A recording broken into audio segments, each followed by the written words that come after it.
남유다가 하나님 앞에서 범죄하고 기원전 586년에 망합니다. 바벨론에게. 몇십 년 세월이 흘러서 그 바벨론도 페르시아한테 망하죠. 그래서 해방이 돼서 에스라 1장에 보면 새로 통치하게 된 그 페르시아 왕 고레스가 유다 백성을 돌려보내준 것을 여러분 웬만하면 다 아실지요? 그 정도의 상식은 다 있으시지요? 뭐 성전 지으라고 고레스가 바리바리 선물까지 싸서 보내줍니다.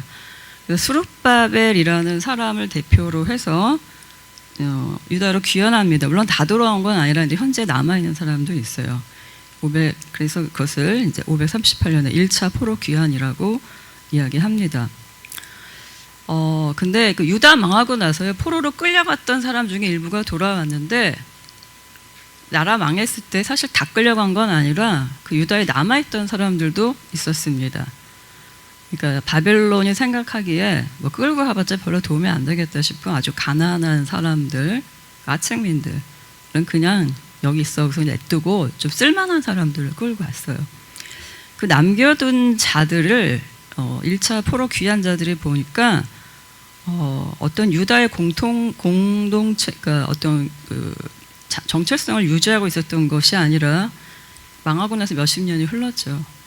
그러니까 이들이 주변 이방인들한테 동화가 다 돼서 여러 가지 이제 혼합적인 모습들을 보이면서 이 사람들이 과연 이스라엘 사람들인가 이렇게 명확하지 않고 경계가 이제 모호할 정도였습니다.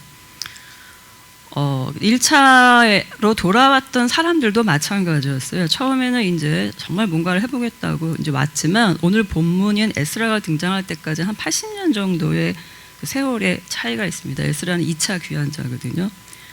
그러니까 1차 귀환한 사람들이 이제 당시에는 다 포기하고 왔지만 80년, 거의 100년이 흐르니까 이제 당사자들은 다 거의 다 죽었겠죠, 대부분. 그리고 이제 자손들이 남았습니다. 그러니까 이 사람들도 막상 와서 보니까 또 이제 주변의 영향을 받게 되는 거죠. 그래서 정체성이 같이 모호해지고 성전을 지었지만 또 살아갈 방향을 이렇게 뚜렷하게 이렇게 잡지 못하고 있었습니다. 특히 이제 이방인과 결혼하면서 또 민족성을 많이 이제 이뤄가고 있는 그런 상황이었어요. 그래서 무엇보다도 하나님의 말씀, 즉 율법, 즉 우리에게 어떻게 하나님 안에서 살아가는가를 가르쳐주는 그 말씀이 절실하게 필요한 상황이었습니다. 그들의 삶의 방향성을 찾기 위해서. 그런데 지금처럼 인쇄술이 발달한 시대도 아니고 성경을 가르치는 각종 매체가 발달한 시대도 아니지요. 그러니까 율법을 잘 아는 사람한테 그것을 듣기가 이제 쉽지 않은 상황, 또 말씀을 구하기도 그렇게 쉽지 않은 그런 상황이었어요. 그런데 하나님께서 그런 상황을 아시고 당대 유명한 그 신학자이자 제사장인 사람을 한 명 보냅니다. 그가 바로 오늘의 본문에 등장하는 에스라입니다. 7장에 의하면 에스라가 2차 포로 귀환자로 돌아옵니다. 여러 명을 데리고 와요. 그러니까 1차에서 2차까지 한 80년 정도 차이가 있다고 그랬죠. 그들에게 다시 돌아가게 허락해 준 사람은 첫 번째는 고레스였고 두 번째는 아닥사스다라는 왕입니다. 그 아닥사스다 왕이 이 에스라를 돌려보낼 때 칙령을 주면서 명령을 합니다. 그 내용이 7장 14절하고 25절에 나옵니다. 우리 본문은 10장이지만 이게 얘기가 쭉 이어지기 때문에 앞에 상황을 좀 설명해 드리는 것입니다. 그 아닥사스다 왕이 에스라한테 내린 명령은 돌아가서 그 유다 땅 사람들, 예루살렘 사람들이 하나님의 율법대로 잘 살고 있는지를 살펴봐라. 그리고 만약에 그 사람들이 뭘 잘 모르면 하나님의 율법을 가르쳐라. 그리고 거기서 벌어지는 여러 가지 일들은 하나님의 율법대로 사법적인 사건들을 처리해라. 이런 내용입니다. 거기다가 7장 26절에 의하면 이런 거 안 지키는 사람은 죽이거나 그다음에 귀양을 보내거나 재산을 뺏거나 옥에 가두어도 된다라는 행정적 권력까지 줍니다. 도대체 아닥사스다가 왜 이렇게 착한 일을 할까요? 유다가 너무 예뻐서일까요? 금은보화까지 챙겨준다는 얘기가 중간에 나옵니다. 먼저는 이제 하나님의 은혜 때문이죠. 지금 예루살렘, 유다 땅에 하나님의 말씀이 필요한 상황이니까 7장 28절에 의하면 하나님의 자비로 권세 있는 자들의 그 마음을 움직여 총애를 받게 하셔서 유다에게 호의적인 반응을 보이고 돌려보내주게 된 거죠. 그런데 이런 기적 같은 일이 당시에 페르시아의 그 피지배 민족에 대한 정치적 정책과도 관련이 있습니다. 매우 기적처럼 보이는 이 일이 사실은 하나님의 일 같아 보이지 않는 그 상식적이고 합리적인 그런 정치적 선택 속에서 이루어진 일입니다. 처음에 유다를 정복했던 바벨론은요, 정복민족에 대해서 가혹한 정책을 했어요. 그러니까 여기저기서 반란이 막 일어났겠죠. 그러니까 이걸 진압하느라고 힘을 너무 많이 필요 없는 힘을 썼어요. 그런데 이제 페르시아는 그 사람들의 어떤 호의를 얻고 그다음에 정치적 지지를 받고자 유화책을 사용합니다. 그리고 또 하나는 율법이 가지는 성격 때문에 그런데 율법이 종교적 제의만을 다루는 것이 아니라 어떤 공동체에서 어떻게 하면 유지를 하고 질서와 안정을 누릴 수 있는가를 담당하는 시민법도 그 안에 내용이 들어갑니다. 또 죄를 억제하는 윤리와 도덕에 관한 내용도 다룹니다. 특히 유다 같은 경우에는 이 어떤 종교적 삶과 일상 삶의 구별이 없는 거죠. 그러니까 종교적 율법을 잘 지키게 놔두면 그냥 그 유다는 별 문제 없이 잘 굴러가는 거예요. 그러니까 페르시아 입장에서는 거기가 정치적 반기를 들지 않는 한, 자기들한테 거역하지 않는 한 그냥 율법대로 살게 내버려 두면 페르시아가 필요 없이 소모적인 제국의 힘을 낭비할 필요가 없는 거예요. 신경 안 써도 여기가 그냥 알아서 잘 돌아가는 겁니다. 질서가 잘 유지된다는 거죠. 그리고 종교법도 마찬가지입니다. 로마 같은 경우는 황제 숭배를 강요했기 때문에 부딪혔지만 페르시아는 황제를 신으로까지 숭배한 건 아니에요. 오히려 피지배국의 민감한 종교를 건드려서 괜히 문제를 일으키기보다는 그냥 허용해주고 대신에 그들의 신에게 페르시아 왕실의 안녕과 그다음에 안정을 구하는 게 또 이득이라고 판단을 한 거죠. 7장 23절에 보면 아닥사스다가 금은을 주면서 보낼 때 이런 말을 해요. 나와 우리 자손들에게 분노가 내릴까 한다. 그러니까 그걸 방지하고자 지금 그 지역신을 잘 달래서 그들의 입장에서 우리 복을 빌어달라. 물론 이제 유다 입장에서는 그 종교적 제의에 그 예배에 뭐 그런 거 낑기는 게 당연히 싫죠. 그러나 그들 입장에서는 이제 나름의 합당한 그 계산이 있었던 거예요. 정치적 계산이. 성전 재건을 허락한 다리우스의 칙령이 6장 10절에 나오는데 거기서도 자기 왕실의 왕자들 뭐 이런 사람들을 위해서 기도해달라 뭐 이런 얘기가 나와요. 즉 이야기는 하나님의 역사가 시간과 공간이 없는 그 진공 상태에서 이루어진 것이 아니라 우리가 충분히 짐작할 수도 있고 그냥 우리 일상 가운데서 일어날 수 있는 그 합리적인 상황 속에서 상식적인 상황에서도 하나님의 일이 이루어진다라는 것을 보여줍니다. 그러니까 제국은 나름대로 정치적 판단을 하고 계산서를 튕겨서 그렇게 결정을 했지만 우리에게는 그것이 어떻게 해석이 되냐면 그래서 하나님의 손길은 뭐 기적 같은 초자연적인 일로만 생각하는 그런 부담에서 벗어나게 해주는 거죠. 만약에 하나님의 어떤 일을 초자연적이고 신비적인 것으로만 한정한데 물론 하나님이 그렇게 일하시죠. 마리아가 잉태한 걸 봐도. 근데 하나님의 방법은 그렇게만 있는 것이 아니라 그것도 포함해서 별로 우리가 하나님의 일인가 싶은 이런 상황에서도 일어난다는 거죠. 우리가 그것을 기대한다면 정말 일어날 것 같지 않은 기적과 같은 일만 하나님의 일로 한정한다면 우리는 하나님에 대한 기대치가 낮아져요. 별로 뭐 기도해봤자 그렇게 엄청난 일이 벌어질 것 같지 않거든요. 근데 하나님이 뭐 입사 원서를 냈는데 거기서 뭐 이게 너무나 이렇게 그냥 세상 일 같아 보이는데 그 안에서 얼마든지 하나님이 일하신다. 란다면 우리는 우리 삶의 정 영역에서 초자연적인 것뿐만 아니라 상식과 합리적인 어떤 그런 틀 안에서 우리 삶의 전반적인 영역에서 하나님을 인정하고 그분을 기대할 수 있게 됩니다. 나의 일상의 기쁨이 되죠. 어떻게 일하실까? 뭐 저는 살면서 많이 경험했습니다. 그리고 여러분도 기도하시면서 하나님의 일이 한 가지 방법으로만 이루어지지 않는다는 걸 너무 많이 경험하셨을 거예요. 이렇게 이제 주님의 일이 있었습니다. 그래서 에스라가 이제 그 명령을 받고 얼마나 신났겠습니다. 가서 신났겠어요. 가서 딴 거 하는 것도 아니고 하나님 성경 잘 가르치라니까 뭐 이거는 정말 너무 좋은 일이죠. 그리고 돌아옵니다. 7장에서 그 명령을 받고 돌아오고 8장에서 드디어 이제 돌아와서 성전에서 예배도 드리고 그다음에 예물도 바쳐요. 그리고 나서 시간적 순서가 느헤미야서 8장으로 이어집니다. 느헤미야서랑 에스라서랑 원래 구약성경에서 이렇게 붙어 있어요, 하나로. 그래서 느헤미야서 8장으로 넘어가는데 돌아오고 나니까 예루살렘 주민들이 뭐 당대 최고 신학자가 온 거잖아요. 그러니까 우리한테 말씀을 가르쳐 달라고 청합니다. 느헤미야 8장에 의하면 사람들이 광장에 모여서 남녀노소가 새벽부터 정오까지 에스라가 읽어주는 성경 말씀을 들어요. 잘 모르는 게 있다. 그럼 옆에서 레위 사람, 지금 우리의 집사님 같은 우리 집사님들 계시죠? 강, 김, 류, 박, 유, 윤 이런 집사님들이 옆에서 붙어서 막 여기저기 막 설명도 해주었습니다. 그들이 하나님의 말씀을 듣고 반응이 느헤미야서 8장 9절에 의하면 일단 먼저 울었어요. 오랜만에 하나님의 말씀을 듣고 울었습니다. 하나님의 말씀은 우리가 내 삶의 잣대가 되죠. 나는 어떻게 내가 살고 있는지 지금 잘 모르겠는데 하나님의 말씀을 딱 비춰보면 그동안 안 찔리던 일들도 막 찔리고 후회 안 되던 일도 후회가 되고 부끄럽고 이래요. 지난번 우리 담임 목사님 설교 중에서 하나님의 은혜 아래 거하는 이유가 은혜 아래 거하면 우리가 죄인인 걸 안다고 말씀하셨어요. 그러니까 그냥은 몰라요, 죄인인지. 주의 말씀에 비추어 봐야 알아요.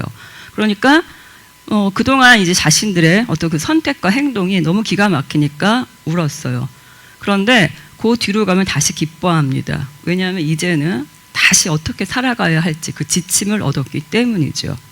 그래서 느헤미야서 8장 12절에 의하면 백성이 배운 바를 밝히 깨달아서 크게 기뻐하며 돌아갔다라고 기록되어 있습니다. 이렇게 하나님의 말씀은 우리 자신을 보게 하죠.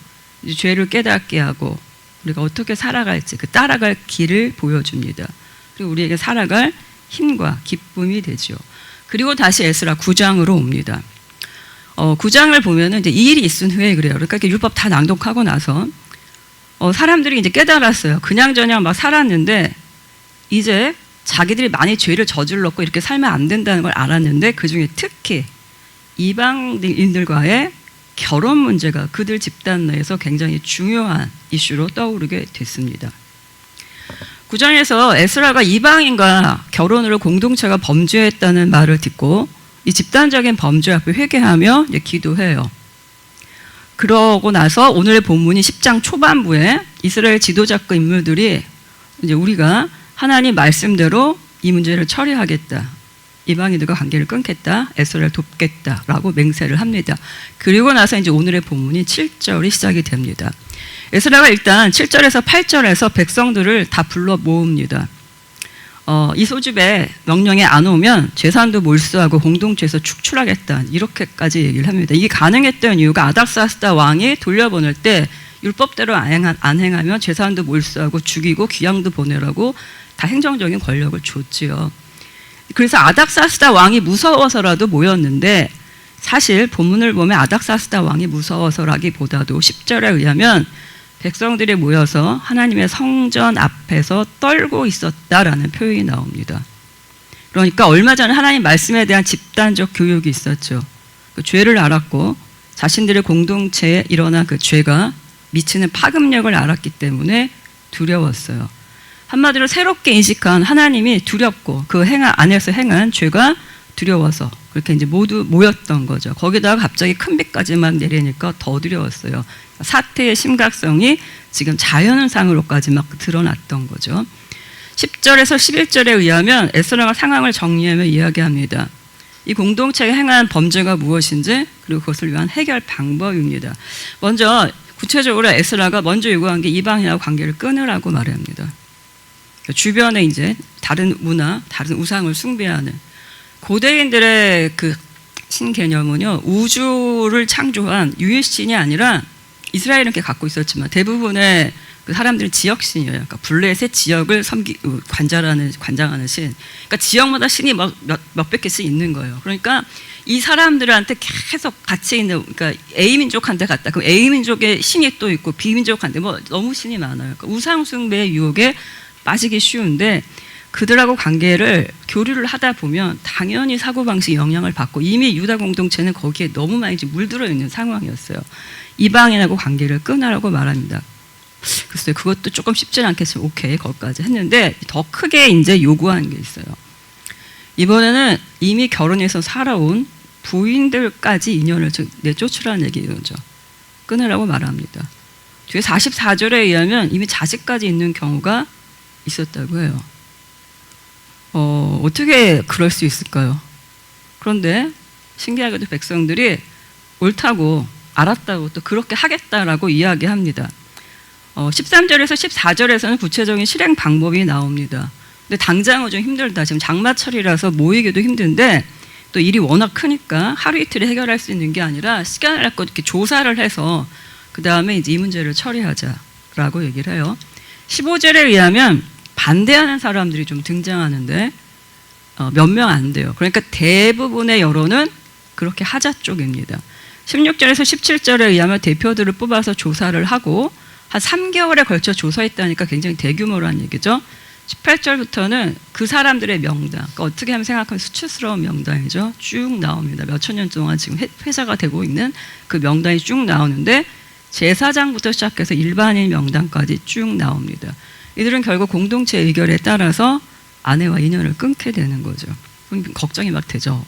얼마나 돈을 줘서 보내서 좀 생활의 안정을 취해줬을까? 다시 연락하지 않았을까?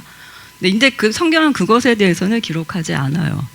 그런데 일단 이제 우리가 여기까지 들으면 마음이 참 복잡해지면서 이게 뭐지? 막 이런 생각이 들어요.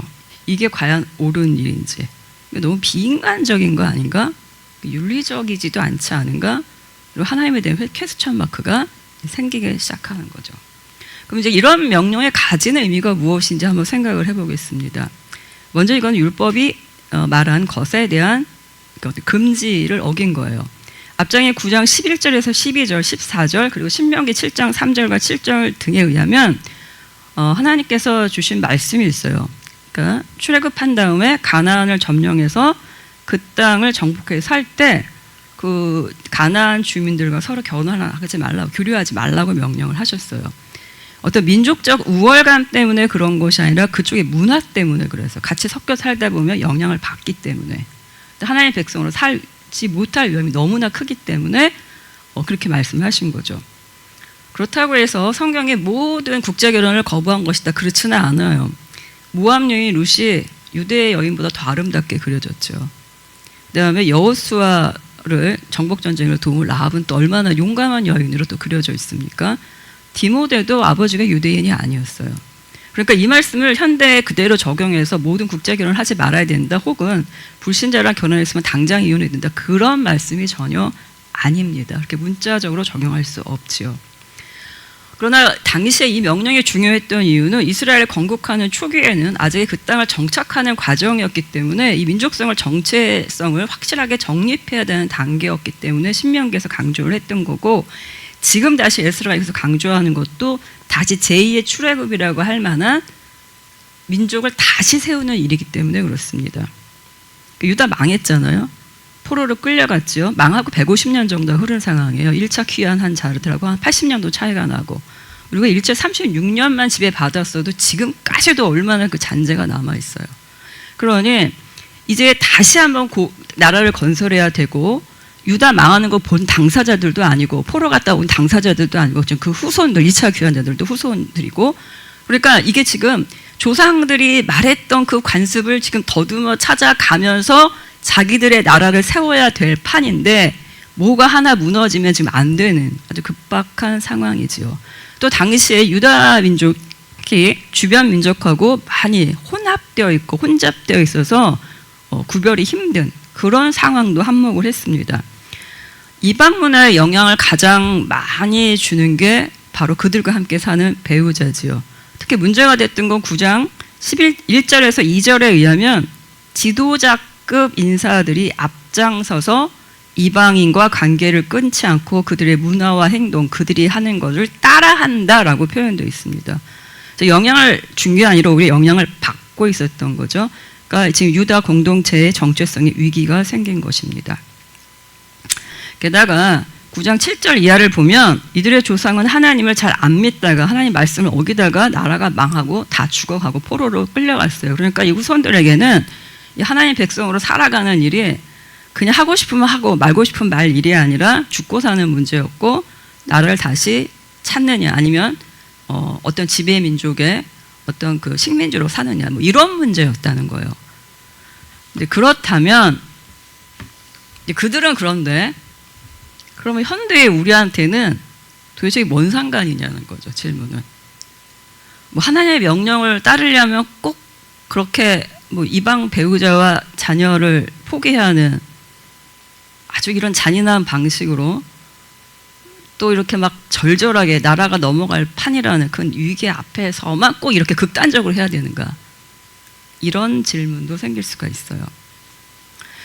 그런데 결국에 이 오늘의 본문은 우리한테 모든 불신자와 결혼을 하지 말라, 내지는 이혼하라, 내지는 국제결혼하지 말라, 이런 말씀이 아니지요. 이 문제의 본질은 결국 우리에게 하나님의 백성으로 제대로 살아가는 것과 관련이 있는 내용입니다. 이방인과 결혼 금지, 그들과 인연 끊기는요, 오늘의 나에게 이렇게 말씀하는 거 있는 것입니까? 있는 것입니다. 너는 그리스도인으로 세상과 구별되어 살아야 해. 내가 그리스도인으로 살아가는데 그렇게 살아가지 못하게 하는 것들이 있다면 너는 그것을 과감하게 포기할 수 있어야 돼 라고 말하는 것이죠. 성경 말씀에서 소금이 그 맛을 잃으면 발에 밟힐 뿐이라는 말씀이 있습니다. 그리스도인이 그리스도인으로 살아가게 하는 엄격한 기준이 있다면 우리는 사실 버겁죠. 좀 자유롭게 살고 싶은데. 그런데 그 엄격한 기준이 만일 없다면, 지켜지지 않는다면 사실 우리는 그리스도인이 아닙니다. 세상에 대한 증인됨이 상실될 것이지요. 물론 우리가 어느 지점에서 정확하게 경계선을 그어야 될지 이건 상황마다 달라요. 숙제죠. 본인들이 그것을 그 상황에서 어떻게 적용해야 될지를요. 그래서 그 상황을 어떻게 정확하게 경계선을 그려야 될지, 또 어떤 문제에 대해서는 수용적인 태도를 취하고 어떤 문제에 대해서는 함부로 타협해서는 안 된다고 확신할지는 일반적인 원칙을 딱 정해서 일률적으로 하기는 좀 쉽지 않아요. 숙제로 남는 영역이고, 그래서 하나님 앞에 영적인 각성이 필요한 부분입니다. 또 하나 우리가 이런 것이 있어요. 우리 기독교인들한테. 우리는 세상에 대해서 사랑해야 돼, 타인을 긍정적으로 생각해야 돼, 호의적으로 수용해야 돼, 이걸 더 좋게 생각을 해요. 그래서 어떤 것에 이렇게 선을 긋고 배타적으로 경계를 지나는 것은, 이렇게 정하는 건 괜히 우리 의식에 좀 나쁜 것처럼 생각되는 부분이 있다는 거죠. 그런데 그리스도인에게 이 두 가지 태도가 다 필요합니다. 세상을 향해 나가지만 동시에 세상으로부터 물러날 줄도 알아야 된다는 것이죠. 만약에 그리스도인이 특히 세상과 하나님을 모르는 자들과 구별할 수 없는 모습이 돼서 완전히 흡수돼 버린다면 그는 더 이상 그리스도인이라고 부를 수가 없는 것이죠. 발에 밟히는 소금이 되는 것입니다. 그렇다면 이런 상황은 우리에게 또 이렇게 스스로에게 질문을 던질 수 있습니다.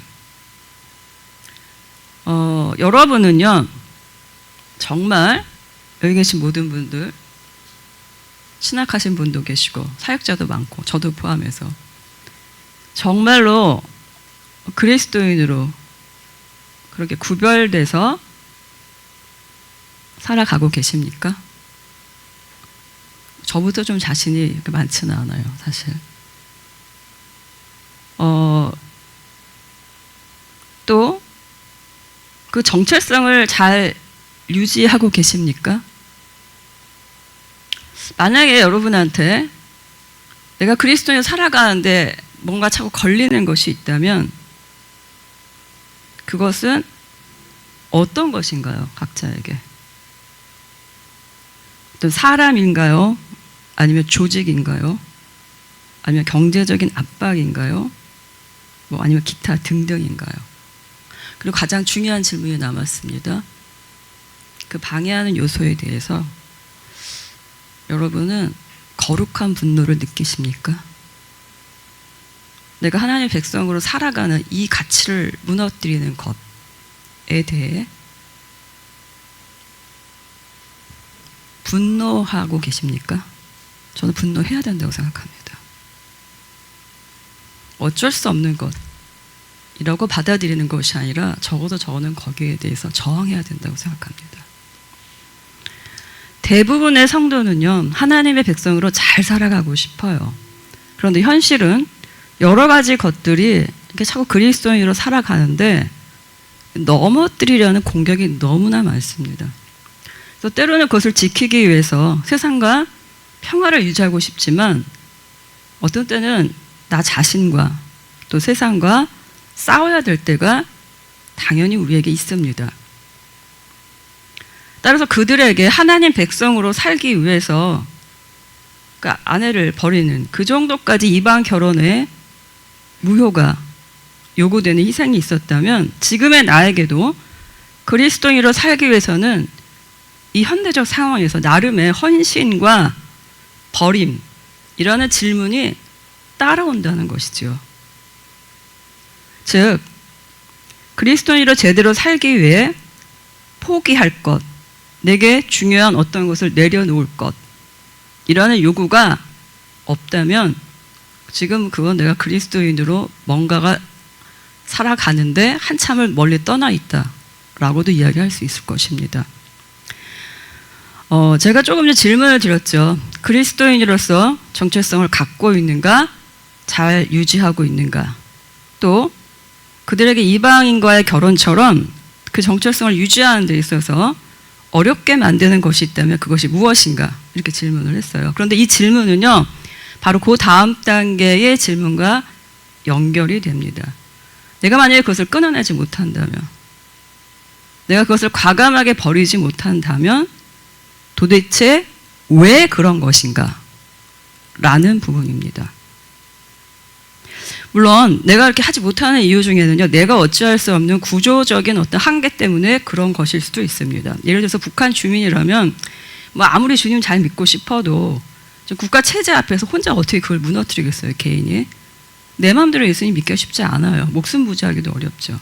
그러나 그런 예외적인 상황을 빼놓고요, 일반적인 성도들이 아주 많은 경우에, 물론 100% 적용할 수는 없어요. 아주 예외적인 상황들 많기 때문에. 그러나 아주 많은 경우에 내가 그리스도인으로 살아감을 방해하는 것들 가운데, 그래서 내가 그것 때문에 힘들다라는 것은 사실 내가 그 반대의 극부가 되는 것들을 계속 저울질하기 때문입니다. 예를 들어서 가까운 누군가가 내게 계속 예배를 방해하고 있다면, 또는 예배가 아니라, 예배는 안 방해하지만 더 깊은 하나님과의 만남과 사귐을 뭔가 말로든 행동이든 뭐 하여튼 드러나게든 안 드러나게든 뭔가 같은 어떤 저항이 느껴지고 내가 뭔가 좀 불편하게 나를 방해한다고 칩시다. 그걸 내가 이렇게 못하게 막기가 또는 이겨내기가 쉽지 않죠, 당연히. 그럼에도 불구하고 어떤 때 사실은요, 그 깊은 이면에는요, 내가 그것을 허용하는 측면이 있다는 것입니다. 그러니까 내가 그와의 관계나 그 사랑이 더 먼저 고려가 되기 때문에 그 어떤 상황을, 갈등이 되는 상황을 직면하기 싫은 거죠. 그래서 한쪽 물러선, 한쪽 발을 슬쩍 뒤로 뺀 그 비겁한 화평 쪽으로 타협을 하는 것이죠. 그래서 그것은 나도 모르는 새에 상대에게 타협할 여지를 주는 것입니다. 내가 만약에 어떤 희생을 불사하고라도, 예를 들어서 고립이나 비난받는 것 등을 내가 감수하고서라도 확실하게 내 포지션을 정한다면 더 이상 타협의 여지가 남지 않습니다. 만약 내가 죄로 계속 연결되는 계속적인 쾌락에 대한 끊지 못함이 있다면, 성공에 대한 과도한 어떤 욕심이 있다면, 부에 대한 지나친 집착이 있다면, 사람들의 인정 때문에 하나님 뜻보다는 내가 사람들에게 보여주는 것을 계속 휘달린다면 그것도 마찬가지죠. 이것이 나의 신앙을 방해할 수 있고 하나님 앞에서 순수하게 순종하고 그분 앞에서 나를 전폭적으로 드리는 것을 방해할 수도 있습니다. 그러니까 내가 그 어떤 것이든지 간에 하나님 앞에서 어느 정도 거리를 두게 만들고, 그래서 내가 너무 가까이 가지도 않고 그렇다고 너무 멀지도 않고 적당하게 숨으면서도 또 완전히 숨지는 않고 적당하게 바라도 볼 수 있는 그런 매우 그럴듯한 포지션만을 찾아다니고 있다면 그게 바로 하나님 앞에서 하나님의 백성으로 온전히 서지 못하게 만드는 바로 그것입니다. 그때 나는 여러 가지 핑계를 대겠지요. 너무 시간이 없어, 바빠, 뭐 상황이 어쩔 수 없어서, 또 내가 너무 약해, 뭐 이렇게요. 뭐 그 말이 맞을 수도 있어요. 그래서 우리 하나님의 은혜가 필요해요. 성령님의 도우심이 필요합니다. 그런데 성령님의 도우심이 필요하지만 그렇게 말하는 나의 실상의 깊은 속마음은 사실 나는 하나님보단 그게 더 좋아. 이게 진짜 속마음이고 그게 자기가 속고 있거나 속은 척하는 부분이지요. 그래서 결국에 나를 하나님에 더 가까이 가지 못하게, 내가 그리스도인으로 살지 못하게 방해하는 것을 내가 끊지 못하는 이유는 무엇인가? 왜 나는 그렇게 못하는가? 라는 질문은 결국 이런 질문입니다. 하나님의 네 인생에서 과연 제일 소중한 분인가? 그리스도가 너의 삶에서 과연 누구이신가? 그분의 백성으로 살아가는 것에 너는 얼마나 큰 가치를 부여하고 있는가? 그리스도인으로 살아가는 것의 자부심을 얼마나 느끼고 있는가? 무엇보다 그것을 버릴 수 없는 절대 가치로 지키고 싶은 가장 최후의 또 가장 우선시되는 그런 절대 가치로 여기고 있는가? 그래서 다른 것들을 과감하게 너는 포기할 수 있는가? 이 질문입니다, 결국엔. 이 질문에 대해서 여러분의 답은 무엇인지 모르겠습니다. 이 질문이 저에게도 그렇고 또 여기 계신 여러분도 그렇고 어느 정도의 타격감을 주는지 잘 모르겠어요. 확인해 보셨으면 좋겠습니다. 이 질문이 저에게도 그렇고 여러분에게도 인생의 가장 심각한 질문이었으면 좋겠어요. 하나님의 내게 누구신가? 그분이 나에게 최고이신가? 다른 것들은 다 포기하라고도 나는 그분을 선택할 수 있는가? 이 질문 말입니다. 아마 그 질문에 대한 확신이 나오기까지 하나님 우리를 끊임없이 단련시키실 것이에요. 택한 백성에 대해서. 오늘의 설교 제목은 공동체의 개혁과 실천입니다. 누구나 자기 삶을 올바르게 변화시키고 싶지요. 발전적으로 이끌고 싶습니다. 공동체 차원도 마찬가지지요. 그래서 유다 백성도 동일합니다. 먼저 돌아온 1차 귀환자들이 성전 재건했지만 작년은 불투명했고 또 다시 국가를 세우려는데 잘 안 되고 재건의 방향도 명확하지 않고 그냥 성전 세워놓고 이렇게 존재하고 있는 상황이었어요. 그런데 에스라가 돌아왔죠. 2차 귀환자가 돌아오니까 희망을 이제 가지기 시작했죠. 재건을 하려고 했을 때 그들이 오죽할 일이 많았겠어요. 뭐 뒤에 온 느헤미야가 성벽을 세웠으니까 이제 성벽도 재건해야 되고 또 뭐 종교적인 거 외에도 정치적으로도 그렇고 뭐 경제적으로도 지금 먹고 살 거 마련해야 되고 뭐 그 종교 그 공동체가 개혁하고 실천할 일들이 한두 가지가 아니었어요. 그런데 그 모든 개혁과 실천의 원동력 가장 먼저 선행된 것이 바로 영적인 각성이었습니다. 말씀 앞에서. 그리고 그런 말미암은 회개와 현실적 실천들이었습니다. 우리도 마찬가지죠. 만약에 우리가 혼란스러운 상황에서 무언가를 지금 시도하고 있다면 개인적인 일이든 공동체 일이든 하나님 앞에서 먼저 깨어남이 있어야 됩니다. 나 또는 우리 공동체가 주님의 백성으로 살아감에 대한 그 명확하게 경계선을 긋고 있는지, 그걸 자랑스러워하는지, 부끄러워하는지, 적당하게 희석해서 숨기고 타협하는지 등의 말입니다. 그리고 그렇게 명확한 선을 걷을 때 내가 위험과 불이익을 감수할 만큼 하나님이 내게 절대적인 분인가에 대한 자기점검, 그리고 선택과 확신 등이 개혁과 실천을 위해서 필요한 것이죠.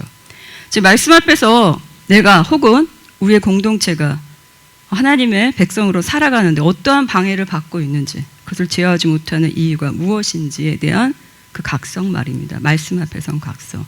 그 이후에는 절대적인 실천이 뒤따라야 합니다. 그래야지 우리의 삶이 정상적으로 가동이 됩니다. 하나님 안에서 이제 제대로 살아갈 수 있게 되는 것이죠. 저도 여러분도 그렇게 하나님 앞에서 살아가는 인생이기를 기도하고 소망하고 축원합니다. 기도하시겠습니다. 하나님의 백성으로서 그리스도인으로서 타협할 수 없는 우리의 고유한 성질, 이 정체성을 지킬 수 있도록 도와주시옵소서. 함께 기도하시겠습니다.